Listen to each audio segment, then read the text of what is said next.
Okay, this one is for POI, which is stands for, I believe, prose oral interpretation or something like that.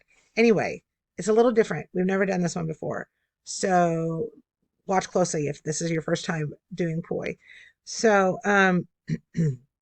POI can be a combination of three things.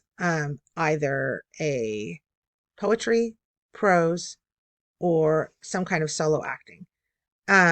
And it can be more than one prose, more than one poetry, but it has to at least be two of those three things. Okay. They should all be based on the same theme, and they should somehow be trying to get a point across or persuade me of something in the theme, or um, have a here's what you should be learning from this.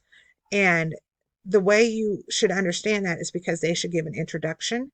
Maybe it's after they give a little bit of a hook. Maybe it's at the very beginning, but they should give an introduction. And that introduction should almost feel like an oration. They should close their book at that point.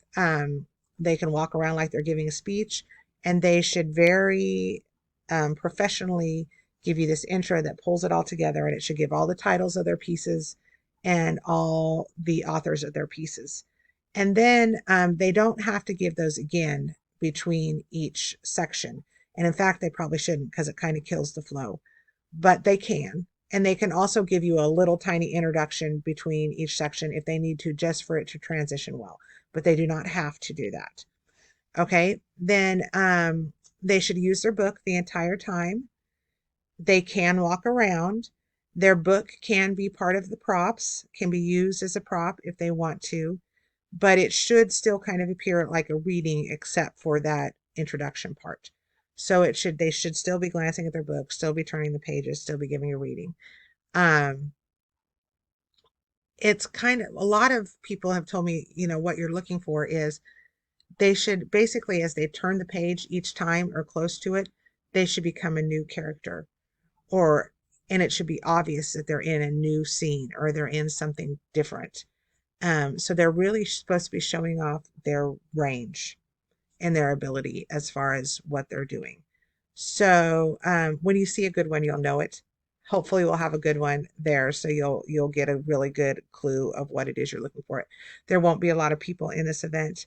Just try to give some really good comments to help them out. What should you do while you're judging? Again, just do the same for everybody. If you're going to be stone faced, be stone faced. If you're going to be responsive, be responsive. If you're going to draw out a lot of notes, draw out a lot of notes. Just make sure you're looking and seeing what they're doing, but just be consistent with everybody. So hopefully I kind of explained that well enough. Um, Feel free to ask questions if you'd like to on that.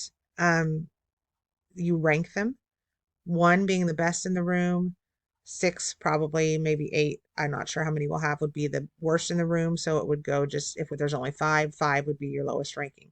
Whatever the number is in the room is the lowest ranking. No one can have the same ranking. Then on quality points, they just have to work down as the rankings go down. But two people can have the same quality points. So if first and second were both amazing, they can both get 25 if you want to. If you just thought they were amazing quality, give them that. If third place in was not nearly as good, you can jump a few down and give them a 22. Okay. Just work your way down, but no rank. If the quality points have to go in the same order as the ranking does. So a sixth place cannot get 20 and a fifth place get 18 quality points. They have to go in order. Okay. I hope that makes sense. So no one with a lower ranking should get higher quality points than someone with a higher ranking. Hope that makes sense. I usually don't give under 15s in the ranking just because they got up there and they did it. And that just takes some work in and of itself. So then when you're all done, make sure you sign your ballot. Make sure you have the correct room and the correct round on there. Put them in the order that they're ranked, and then take them to the judges table and turn them in, and make sure you hand them to that person at the judges table and that they go through that to make sure you've done it right before you take off and either leave or go to your next round. Okay? Thanks a lot. Appreciate it.